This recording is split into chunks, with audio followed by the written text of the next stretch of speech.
नमस्कार दोस्तों। Now that notification is out for UPSC, APFC and EO exams. So अब हमें आगे क्या करना है? सबसे पहली बात, relax. It's a long journey. हमें अगले 4 5 6 महीने कंसिस्टेंटली अच्छे से पढ़ाई करना है।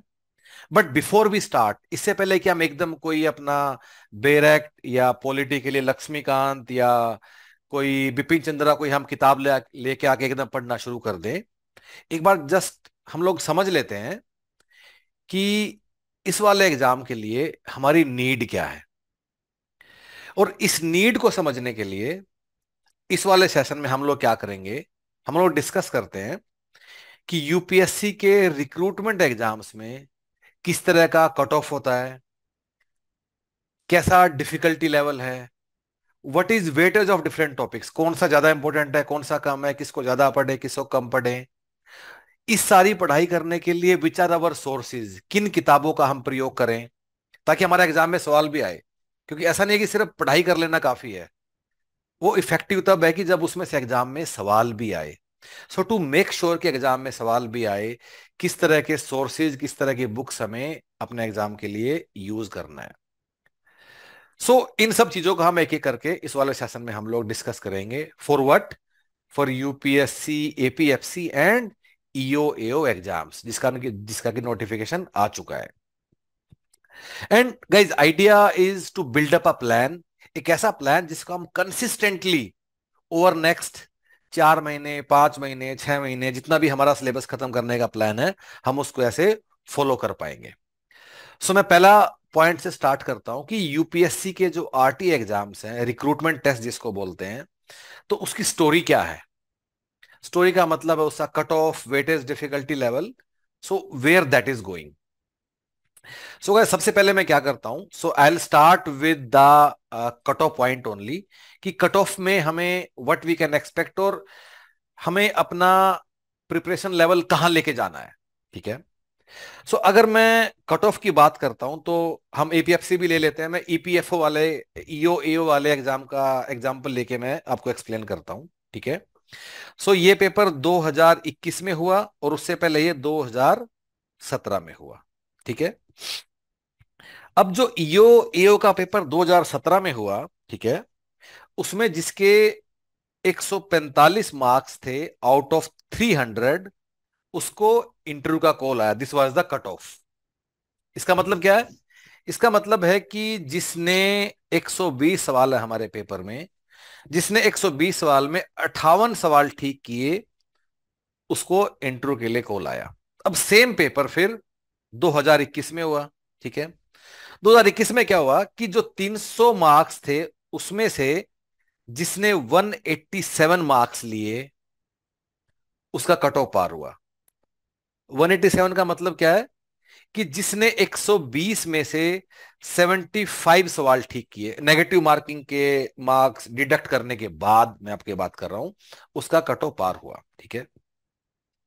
नाउ गाइस, अब देखो ये क्या हो रहा है कि एक सेम एग्जाम जो 4 साल बाद होता है, उसकी कट ऑफ पहले एग्जाम में 58 थी, अगली बार उसकी कट ऑफ होगी 75 marks. Note 30 marks, 75 question, which is a significant jump. मतलब अप्रोक्सीमेटली 20 सवाल, 18 20 सवाल का मतलब जंप हो गया in the cut off, in the same exam जो कि 4 साल बाद हुआ। ऐसा क्यों हुआ? ऑफ कोर्स उसके कुछ कारण है जो हमें पता, बिकॉज हमने ईपीएफ एग्जाम 2017 में और 2021 में हम लोगों ने जो उसको देखा था। ठीक है। वो इसलिए, पहली बात तो इसलिए हुआ कि नंबर ऑफ एस्पिरेंट्स बढ़ गए। ठीक है।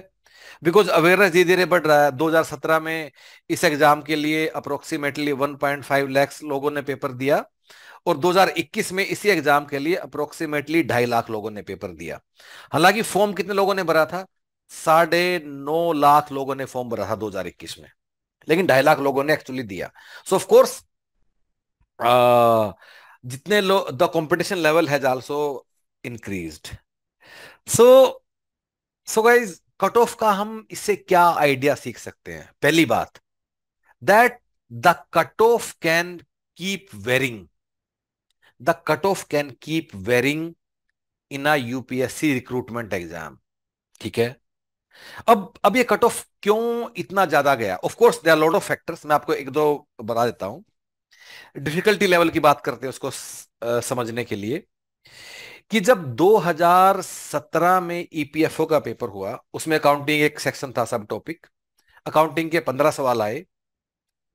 अगर किसी ने 11 12 तक के अकाउंटिंग प्रिंसिपल्स या वो सब किए होते, तो 15 में से वो सिर्फ एक सवाल कर पाता।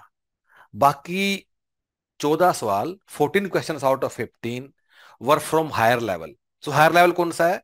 सो जो सीए का सिलेबस है उसमें 3 लेवल होते हैं, basic, intermediate, advanced.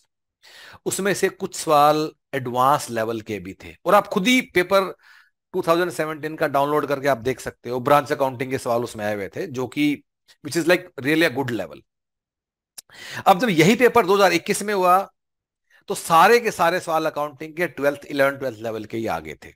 So because the difficulty level change significantly in 2021 from 2017, cut off went up.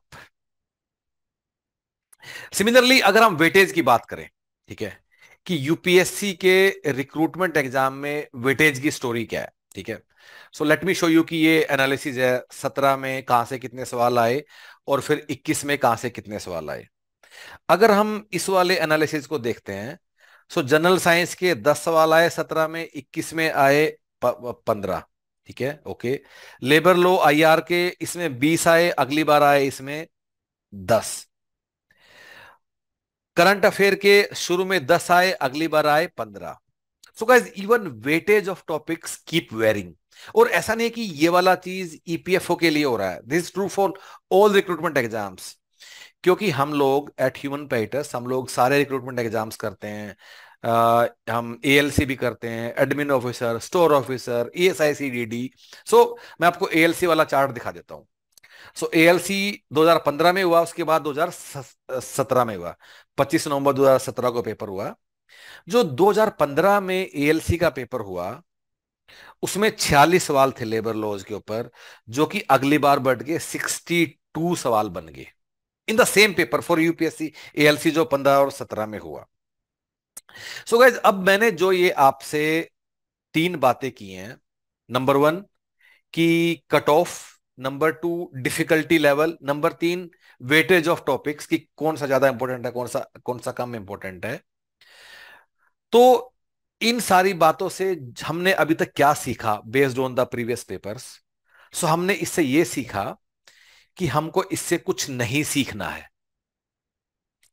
The cut off, the difficulty level, the weightage of topics can keep varying. ये different different exams में बदलता रह सकता है। Okay, so now let us move on to the second point. तो अब एक बार जरा पुराने पेपर वाली स्टोरी को भी हम देख लेते हैं। अब एपीएफसी का एग्जाम हम लोग ले लेते हैं, ठीक है। सो एपीएफसी का पेपर इससे पहले कब हुआ? 2016 में हुआ। उससे पहले कब हुआ? 2012 में हुआ। उससे पहले 2004 और 2003 के आसपास भी 2 बार ये पेपर हुआ। 2004 के आसपास भी वाला पेपर जब 2 बार हुआ, फिर 12 में हुआ, फिर 16 में हुआ, ठीक है। अब जब हम अब किसी भी एग्जाम को करने से पहले पहला हम काम क्या करते हैं? प्रीवियस ईयर पेपर देखते हैं, ठीक है। अब जो एपीएफसी का पेपर पुराना हम लोग देखते हैं, सो जो 2002, 2004 और 2012 वाला है, वो तो टोटली इररेलेवेंट हो चुका है, ठीक है। इवन जो 2016 वाला पेपर भी है ना, उसमें भी क्योंकि 7 साल हो गए हैं, 2016 2023 में सिग्निफिकेंट चेंजेस हो चुके हैं। अब सवालों का डिफिकल्टी लेवल, यूपीएससी का सवाल कराने का तरीका, even interview interview interview return का वेटेज भी, जो कि 2016 में 50-50 था रिटर्न और इंटरव्यू का, अब वो 75-25 हो चुका है, ठीक है। सवालों का difficulty level, so there is major variation in that. So पुराने पेपर को लेके जब हम एपीएफसी का हम लोग देखते हैं, तो we have to be very careful कि इस वाले पेपर को देख के हम क्या उससे निचोड़ या क्या उससे सीखने की कोशिश कर रहे हैं। इनफैक्ट अगर आपको ये गेस करना है कि 2023 के पेपर में कैसे सवाल आते हैं, so what you guys should be doing, बजाय कि आप एपीएफसी के पुराने पेपर देखो जो कि 7 साल या उससे पहले वाले हैं, आपको क्या करना है? सो मान लीजिए आपके पेपर में टॉपिक है जनरल मेंटल एबिलिटी, ठीक है। So you will get better idea कि जनरल मेंटल एबिलिटी में कैसे सवाल आते हैं, क्या करने से कि जो यूपीएससी के बाकी रिक्रूटमेंट एग्जाम्स हैं जिनमें general general general mental ability भी एक कीवर्ड है, तो उसमें आजकल कैसे सवाल आ रहे हैं। जैसे कि अभी 2022 में ईएसआईसी डीडी का पेपर हुआ, उससे पहले 21 में ईपीएफओ का हुआ, 2019 में एडमिन ऑफिसर बीआरओ का हुआ, 18 में 2000 एडमिन ऑफिसर जीएसआई का हुआ। So these papers will give you a more closer view कि कैसा सवाल आएगा, बजाय कि 2016 12 का तो मतलब कोई मतलब ही नहीं है, उसको आप छू भी नहीं सकते। ऑब्वियसली फील लेने के लिए आप सवाल देख सकते हो क्या है उसमें, क्या पूछा है, क्या कुछ है, but now things have totally changed. In fact guys, because हम लोग रिक्रूटमेंट एग्जाम हम लोग करते हैं इतने सारे एडमिन ऑफिसर और इस सब में हम लोग, and we have got very good success rate. In fact ALC जब हुआ था 2017 में, so 35 guys were selected from all over India. उस 35 में से 7 लोग हमारे थे, मतलब एवरी फिफ्थ पर्सन ही और she was a student of human parasites. So but story जो मैं बताने की कोशिश कर रहा हूं आपको कि बेस्ड ऑन दिस एक्सपीरियंस हमें यह समझ में आया है, एंड दिस अवर थिंकिंग, कि जो यूपीएससी में जो ये रिक्रूटमेंट एग्जाम्स के सवाल बनाने वाली टीम है ना, वो एक ही है। फॉर एग्जाम्पल, अगर इंडियन पॉलिटी के सवाल हम बना रहे हैं और इंडियन पॉलिटी के सवाल हम एपीएफसी के लिए बना रहे हैं, या ईओ एओ के लिए बना रहे हैं, या एडमिन ऑफिसर के लिए बना रहे हैं, या फिर स्टोर ऑफिसर के लिए बना रहे हैं, तो वो सेम ही लेवल है। ऐसा कुछ नहीं है कि क्योंकि एपीएफसी लेवल 10 है, ईओ लेवल 8 है, तो उसका सॉल्व को मैं आसान कर देता हूं। नहीं नहीं, ऐसा कुछ नहीं है, सेम टीम है। And in fact let me share also with you कि जो जैसे एक और सब्जेक्ट है जनरल मेंटल एबिलिटी। अब जो जनरल मेंटल एबिलिटी की जो सवाल बनाते हैं, they are even common with the CSAT exam, क्योंकि हम लोग सीसेट का कोर्स भी कराते हैं और उसका काफी हम लोगों ने डिटेल्ड एनालिसिस किया हुआ कि सीसेट का पेपर कहां से बनता है। And let me show you, मैं आपको कुछ सवाल भी दिखा देता हूं, वैसे तो खूब सारे हैं ये, पर मैं एक दो आपको दिखा देता हूं। ये देखिए, तो यही सवाल ईपीएफओ में 21 में आता है, यही सवाल सीसेट में आता है। And look at the language, एक ही साल में सवाल आया कि पहले 6 लेटर, पहले 4 लेटर, बिल्कुल सिमिलर सवाल, सेम सवाल नहीं कहूंगा, to write off 13th, fourth to write off 13th। तो ये तो एक सवाल है, it can be a coincidence, पर ऐसा नहीं है। हम लोगों ने काफी सारे सवाल ऐसे ढूंढ लिए हैं, and based on this, and it's again our understanding, हम इसको हम्बली आपको बताना चाहते हैं कि ये सेम टीम है जो कि यूपीएससी में at a given point of time ये वाले सवाल बनाती है। ये मैथ्स के आप और देख लीजिए, एग्जाम का नाम, ईयर का नाम सब लिखा हुआ है। मैं इसको जल्दी जल्दी करके दिखा देता हूं आपको, आपको बाद में इसको पोज करके आप देख लीजिएगा कि कैसे सवाल आपस में एग्जाम्स में रिपीट होता है आपस में। इनफैक्ट आप ये वाला सवाल देखिए, बड़ा इंटरेस्टिंग बात है ये, कि ये वाला सवाल पहले एएलसी में 15 में आया, ठीक है, फिर यही सवाल 19 में सीसेट में आया, फिर यही सवाल सीडीएस में 2020 में आया। इनफैक्ट उन्होंने जो वर्ड था ना, एना वाज 4 ईयर, इसको भी एना की जगह सुनीता या अनीता करने की कोशिश नहीं की, बिल्कुल सेम का सेम ही उन्होंने चिपका दिया इसको। और ऐसे एक नहीं है, मतलब मैंने खूब सारे आपको दिखा दिए और भी आप देख सकते हो जो ये वाले सवाल है। तो गाइज, इससे हमें क्या समझ में आता है कि 2016 तक के पेपर से कुछ सवालों का डिफिकल्टी लेवल या रेलेवेंस देखने की कोशिश मत करो। उसकी बजाय जो आज के दिन जो रिक्रूटमेंट एग्जाम्स हो रहे हैं यूपीएससी के बाकी, तो उनके सवालों का आपको जो ट्रेंड है, पैटर्न है, डिफिकल्टी लेवल है, that will give you a better idea कि आपके पेपर में क्या आने वाला है। और ये सारे पेपर पब्लिकली अवेलेबल है, मैं आपको दिखा भी देता हूं अगर किसी को थोड़ा सा भी डाउट है। वैसे तो खैर यूपीएससी वाले सब लोग ज्ञानी हैं, ठीक है, कि आप यूपीएससी की वेबसाइट पे जाएंगे, रिक्रूटमेंट वाले सेक्शन में जाएंगे, रिक्रूटमेंट सेक्शन में जाएंगे, और इसके अंदर यहाँ देखिए क्वेश्चन पेपर्स, और यहां इसमें सारे पेपर है। अब इन सारे पेपर में जिस जिस एग्जाम में सिलेबस में वो वाला कीवर्ड है, जैसे जनरल मेंटल एबिलिटी है, इंडियन पॉलिटी है, या जनरल इंग्लिश है, या कंप्यूटर नॉलेज है, या फिर जनरल साइंस है, ये सारे पेपर है 20, 19, 18, 17, आर्काइव में जाके और भी आपको मिलेंगे। तो ये सब देखो, इससे आपको पता चलेगा कि आपके पेपर में क्या आने वाला है। सो गाइस, अगली चीज पे आते हैं। Let me come to next point now. Third point is कि अब नोटिफिकेशन आ गया, फॉर्म अभी भर दिया या भर देंगे हम लोगों ने, ठीक है, उसके बाद अब कौन सी बुक्स लेके आए या कौन से सोर्सेज से हम लोग पढ़ाई करें, ठीक है। तो अब इस चीज को समझने के लिए क्योंकि हम लोग जब अपना कोई भी कोर्स बनाते हैं, सबसे पहला हम क्या काम करते हैं कि पिछले सवाल, उन पेपर के सवाल जो पिछले सवाल आए, तो सवाल कहाँ से आए, कौन सी बुक से आए, क्या हुआ, तो वो सब बड़ा डिटेल में हम लोग एनालिसिस करते हैं।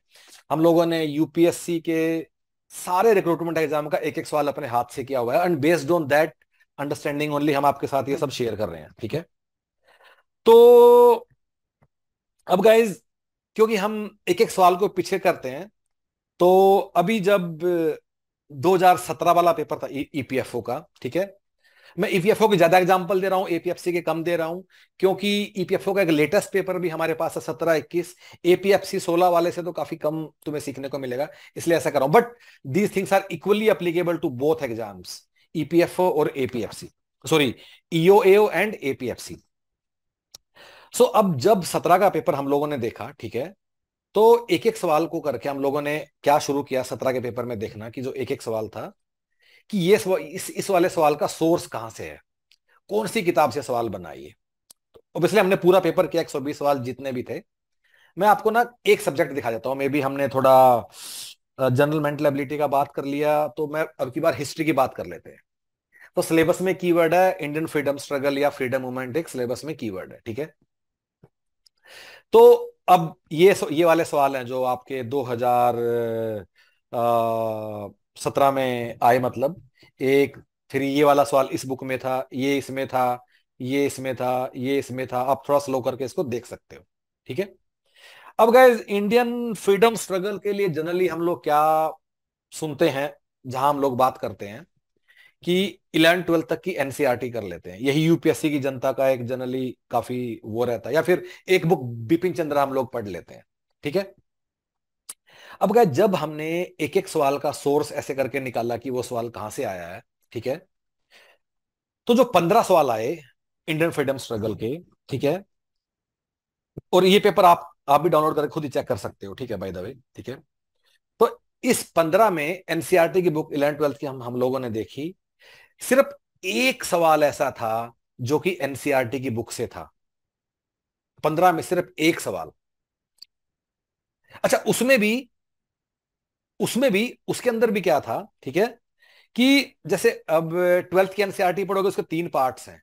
एक है हमारा एंशिएंट, एक है मेडिवल, और एक है मॉडर्न। अगर आपके सिलेबस में इंडियन फ्रीडम स्ट्रगल कीवर्ड है, तो आप लोग क्या करोगे, आप लोग तो मॉडर्न पढ़ोगे।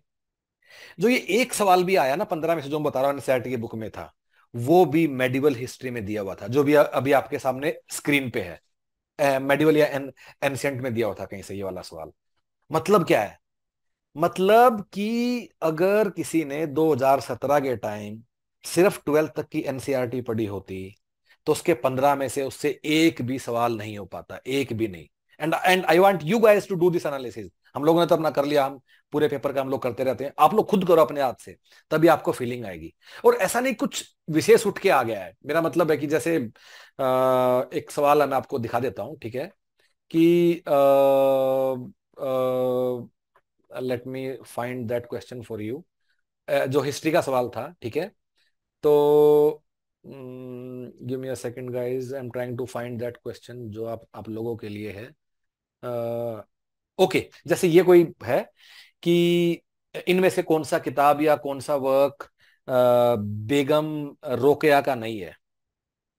एनसीईआरटी की 10वीं किताब में बेगम रोकेया काफी एक अच्छा फोटो बना हुआ है, ऐसी बात नहीं, नाम ही नहीं है। लेकिन एनसीईआरटी की बुक में ये नहीं है कि बेगम रोकाया ने कौन सी किताब में उन्होंने क्या लिखा या क्या उन्होंने नहीं लिखा। तो अगर फिर ये सवाल कहां से आए, फिर इनका सोर्सेज क्या था। सो गाइस, इतने सारे सोर्सेज से, ये वो सोर्सेज हैं जिससे एनसीईआरटी के सारे सवाल बनेंगे, 15 के 15, सॉरी, जिससे इंडियन फ्रीडम स्ट्रगल कीवर्ड के 15 के 15 सवाल बनेंगे जो 2017 के पेपर में हमारे आए थे। सो गाइस, अब हम लोग भी जब अपना कोर्स बनाते हैं, वी रेफर मल्टीपल बुक्स, हम अपना खुद से पूरा कंटेंट बनाते हैं, मतलब, and then we tell you कि आप ये कर लो, इसके अलावा कुछ और करने का नीड नहीं, ये सब चीजें हम लोग बोलते हैं आपको। But we also make use of multiple sources, and then that is how we create it. तो अब आपके पास 2 ऑप्शन है, एक तो ये कि हर एक कीवर्ड के लिए आपको ये मल्टीपल सोर्सेज आप रेफर कर लो, या ऐसा भी कर सकते हो कि यू कम विद ह्यूमन पेरिटस, ठीक है, and then touch nothing else. हम आपको जो प्रिंटेड बुकलेट देंगे, हम आपको जो ऑनलाइन सवाल करने को बोलेंगे, 12,000, 13,000, 15,000, हम आपको जो उनके डिटेल्ड एक्सप्लेनेशन पढ़ने को बोलेंगे, इसके अलावा आपको कोई दूसरा बुक नहीं छूना है, कोई प्रीवियस पेपर नहीं करना है। हम जो बोलेंगे आंख बंद करके वो करना है। लेकिन जो लोग खुद से पढ़ाई कर रहे हैं, they have to be mindful of these things कि सवाल आता कहां से है, हो क्या रहा है। जनरली हम लोग सब क्या करते हैं, अच्छा आपको एक और एग्जांपल देता हूं चलो, और ये बल्कि होमवर्क है आपका। अब पेपर उठा लो, 17, 21 कोई भी उठा लो, जो मन है, उसमें जनरल साइंस के सवाल आए होंगे 10 या 15 जो भी होंगे। अब एनसीईआरटी की बुक्स के पीडीएफ अवेलेबल हैं पब्लिकली, ठीक है। तो करना क्या है, उन सवालों के कीवर्ड आप उन एनसीईआरटी बुक्स में ढूंढो। जनरली हम क्या बोलते हैं कि अगर जनरल साइंस करनी है तो एनसीईआरटी की 10वीं तक की बुक पढ़ना काफी है, करेक्ट। और फिर देखो कि कितने सवाल हैं जो 10वीं तक की एनसीईआरटी से आपके हो जा रहे हैं, और कितने सवाल हैं वो जो 11वीं और 12वीं की एनसीईआरटी से हो रहे हैं जनरल साइंस के। अब अगर 11वीं और 12वीं की एनसीईआरटी पढ़नी है, मतलब 11वीं 12वीं की फिजिक्स केमिस्ट्री पढ़नी है, मतलब ये तो इंजीनियरिंग या आईआईटी का तैयारी करने वाला बात हो गया, वो भी एक सब टॉपिक के लिए, एक एग्जाम के, करेक्ट।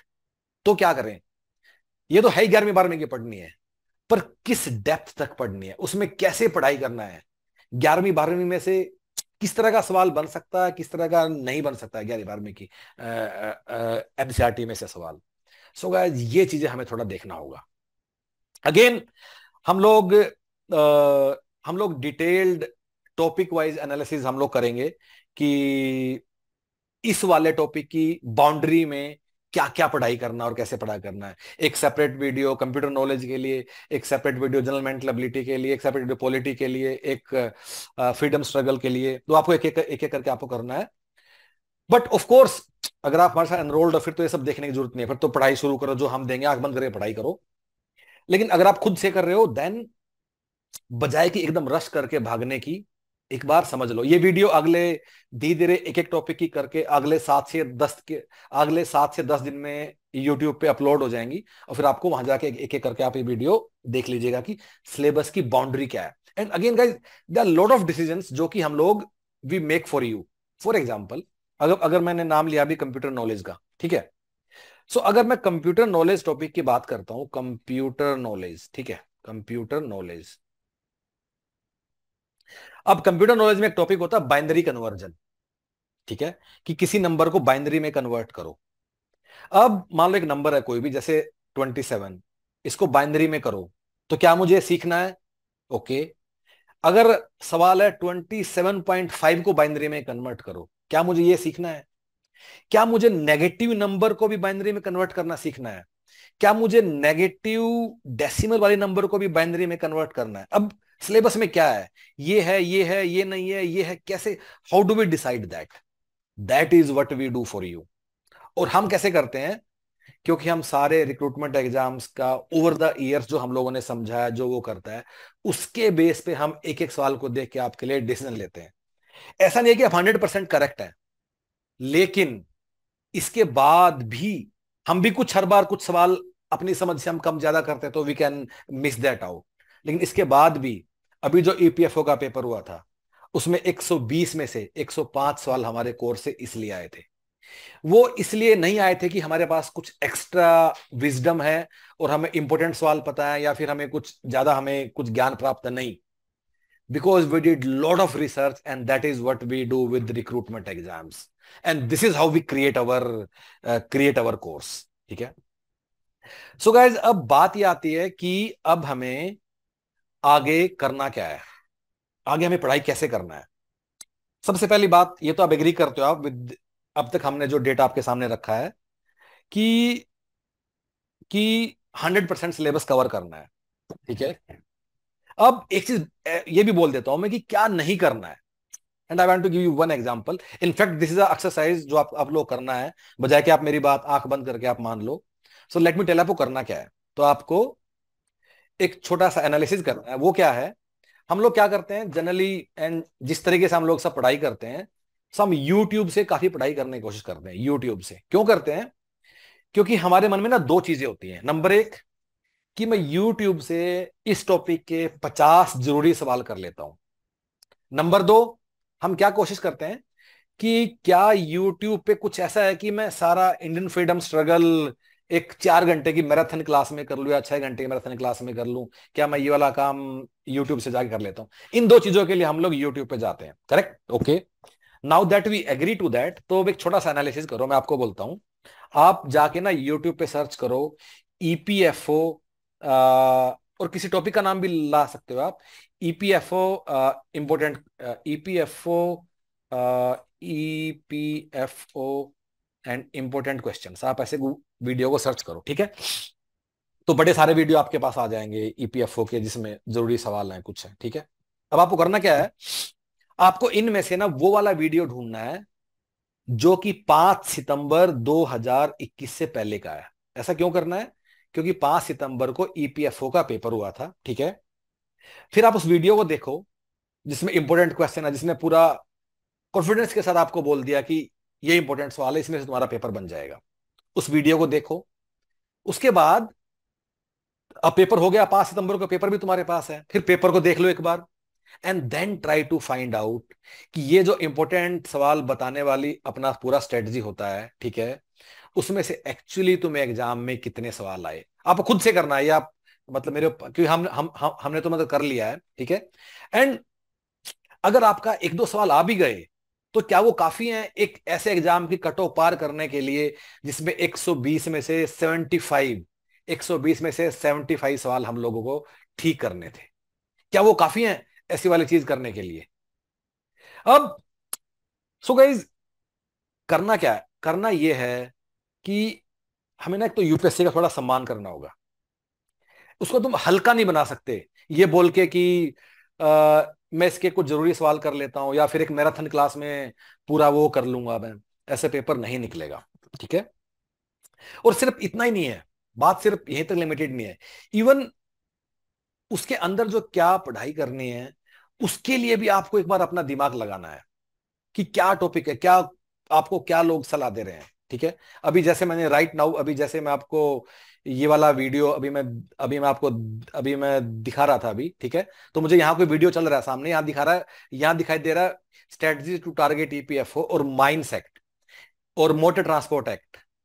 और गाइज, ये दोनों एक्ट आपको पढ़ना ही नहीं है। आपको यूपीएससी के ईपीएफओ, एपीएफसी, ईएसआईसीडीडी, किसी भी एग्जाम के सिलेबस में माइंस एक्ट या मोटर ट्रांसपोर्ट एक्ट है ही नहीं है। So that is what I am trying to say. पता नहीं जो भी वीडियो था ये, जिनका भी था, आपके नहीं है, आपके सिलेबस में ये।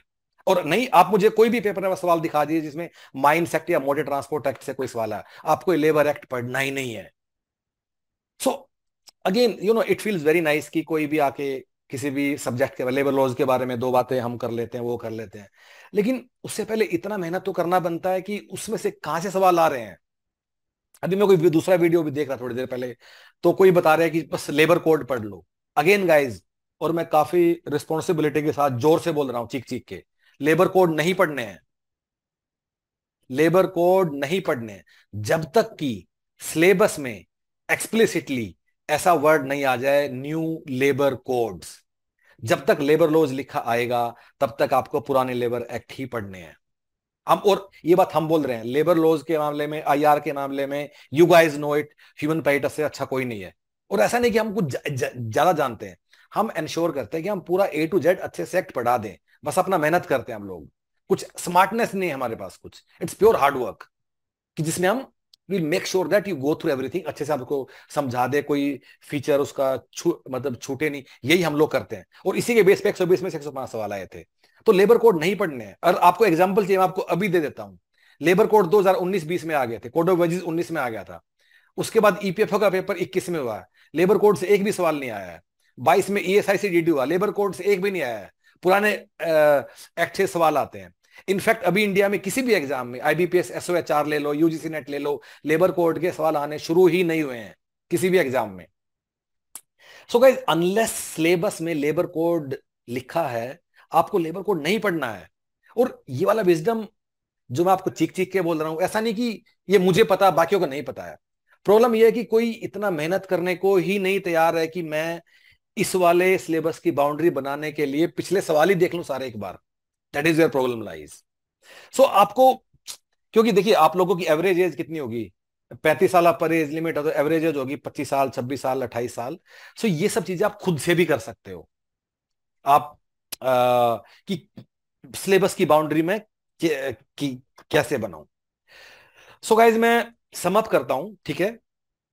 सबसे पहली बात तो अगले 5-7 दिन में एक एक करके टॉपिक वाइज हम वीडियो निकालेंगे कि किस सब्जेक्ट के अंदर क्या पढ़ाई करना है। तब तक मैंने 2 होमवर्क दिया है, वो जरूर करने की कोशिश करना, आपको मजा आएगा इसलिए आपको बोल रहा हूं, ठीक है।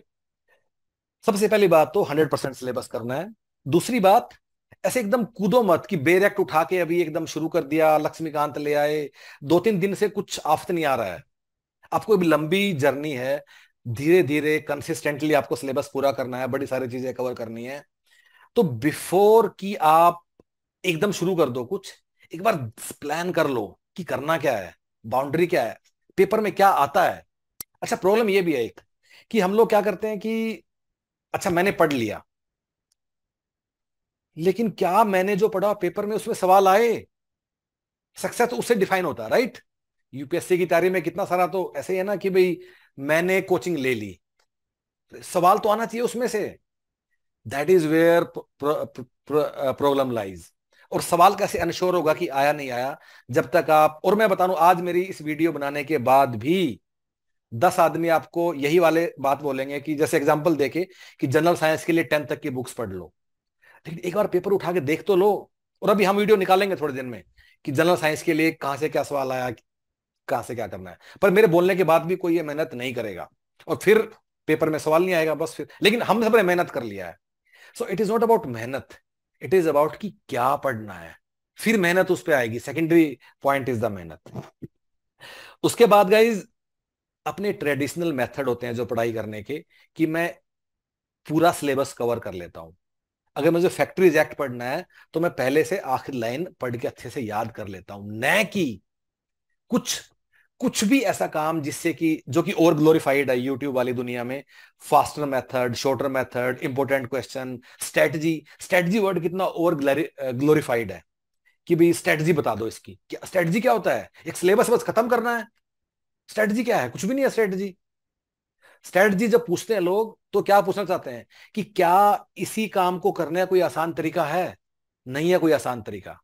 एक ऐसे कॉम्पिटेटिव एग्जाम है जिसमें लाखों लोग एग्जाम देते हैं, 35 साल अपर एज लिमिट है, बड़ी सारी जनता वो भी है जो यूपीएससी के अटेम्प्ट दे के और अब इसमें अपना सरकारी नौकरी का ख्वाब पूरा करना चाहती है। इन लोगों से तुम compete कर रहे हो और तुम करे कुछ कुछ तुम्हारा आसान हो जाए।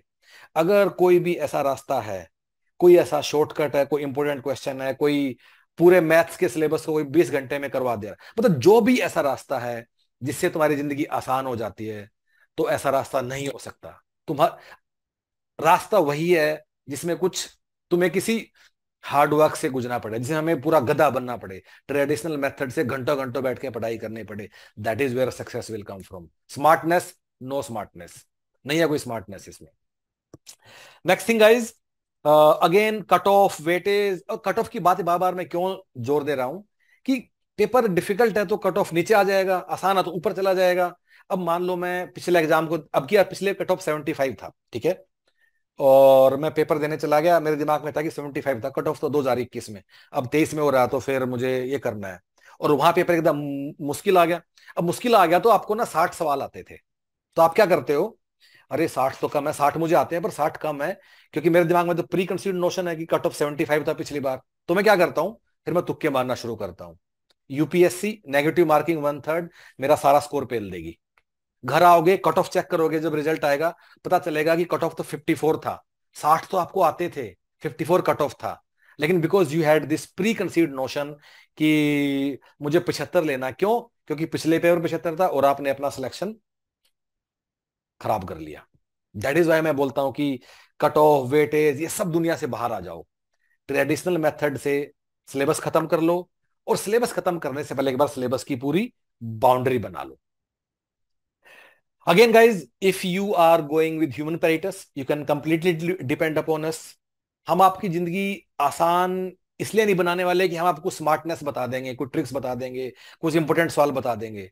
हम आपको अच्छे से पूरा सिलेबस करा देंगे, and that is how will make sure कि जब एग्जाम देके पेपर में आओगे, अगर आप फेल होते हो, आप इसलिए नहीं होगे कि वो आपने पढ़ कुछ लिया, पेपर में कुछ हो गया। अगर आप फेल हो गए तो सिर्फ इसलिए होगे कि आपने पढ़ाई नहीं की थी। बिकॉज एग्जाम के जब रिजल्ट आएगा, उसके बाद हम एक एक सवाल को अपने कंटेंट में मैप करेंगे।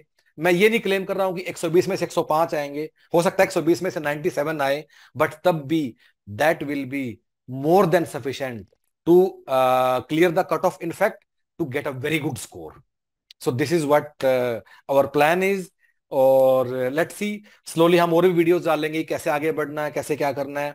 अगर आप हमारे साथ एनरोल्ड हो, फिर तो हमारी वीडियो देखना बंद कर दो, और जो हम कह रहे हैं उसको पढ़ाई करना शुरू करो। अगर एनरोल्ड नहीं हो, फिर थोड़ा हमारा वीडियो देख के जस्ट सी कि आप सही दिशा में जा भी रहे हो या नहीं जा रहे हो। So guys, all the best. अगर किसी को कोई डाउट है, so there is a link given in the description below. That link will connect you with our team directly via WhatsApp. Click on that, get connected, और WhatsApp के through आप हमें बता सकते हो कि whatever best we can do for you. And all the best guys, thank you so much.